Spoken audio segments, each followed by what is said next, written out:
Hi everyone, this is Melissa the Stamp Talk. Today I'm going to show you how to make an adorable triangle gatefold card.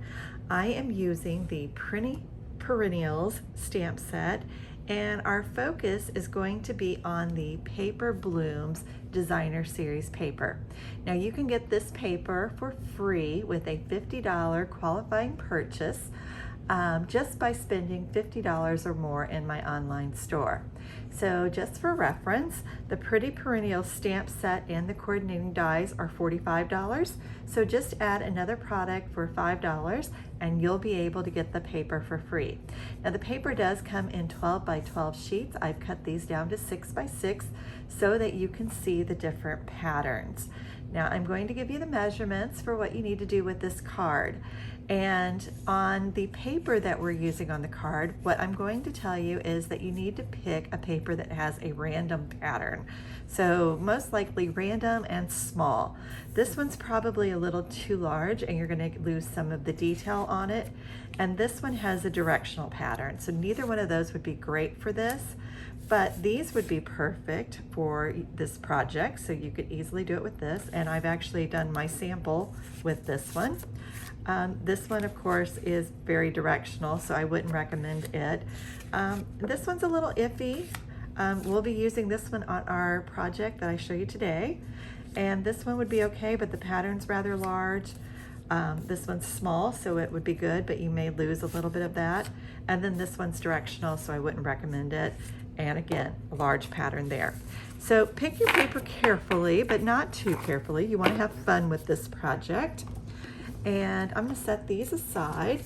This was the one that I originally showed, and I'm going to show you what we need to cut.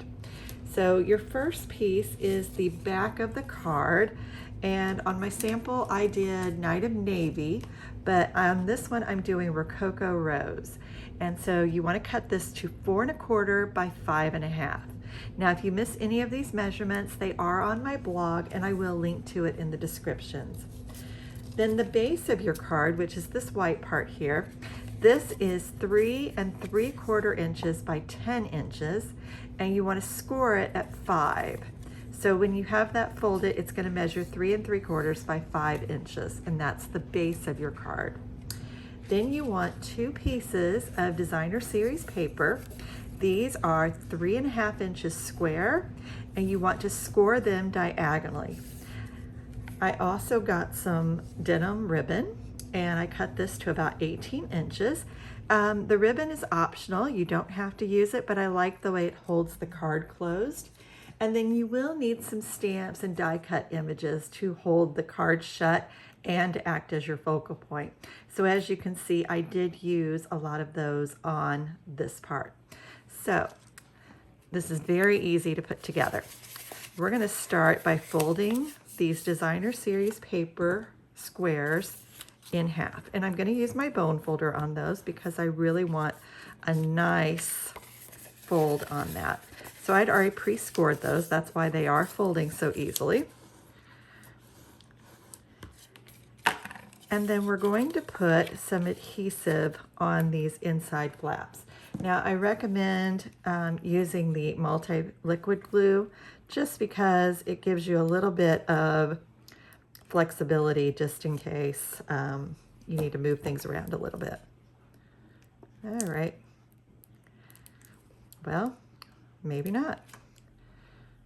All right, well, I guess we're using something else. See, that happens sometimes when you do a video. So I'm going to use my Stampin' Seal. This will work just as well. And I'm going to put a little bit on both of those.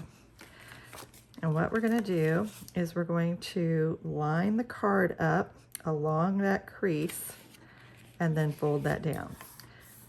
So my flap is there, and I've lined that up. We're going to do the same thing over here. Let's see, get that lined up good, and fold it down. Okay. So see, it works with whatever adhesive you want to use, even if your adhesive doesn't cooperate.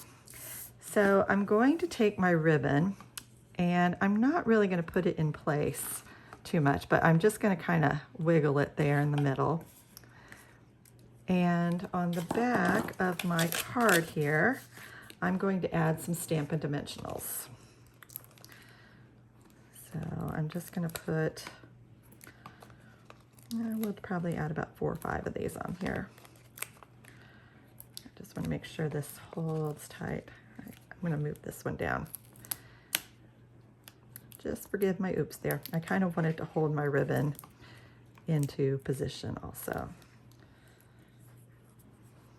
So I'm going to turn that over, and we're going to center that on that Rococo rose. Again, make sure your flap is going the right direction too, because otherwise that can be bad.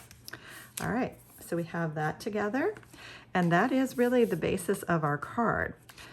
My next step will be to put this on, and I'm just going to put a couple of dimensionals on here. And I'm only going to put it on one side because I want that to be loose on the other side. So again, we're going to fold our ribbon through, just kind of move it over this way, and I'm going to line this up. I just really want that ribbon like right in between there. Okay. And then we would just tie this up and give it a little trim. So on this one, I'm probably just going to do a little knot here just so that you can see. And I'll get a picture of that so you can see it at the end too. So here are my triangle gatefold cards. So on this one, all I did was just to cut this out of the designer series paper. I hadn't had the stamp set and dies yet, so I wasn't able to use those. So, you know, if you do just have paper, feel free to use that. And then I used Happy Birthday from another stamp set. So pretty easy card to put together. I hope you'll give this a try, and I can't wait to see what you create. Have a great week.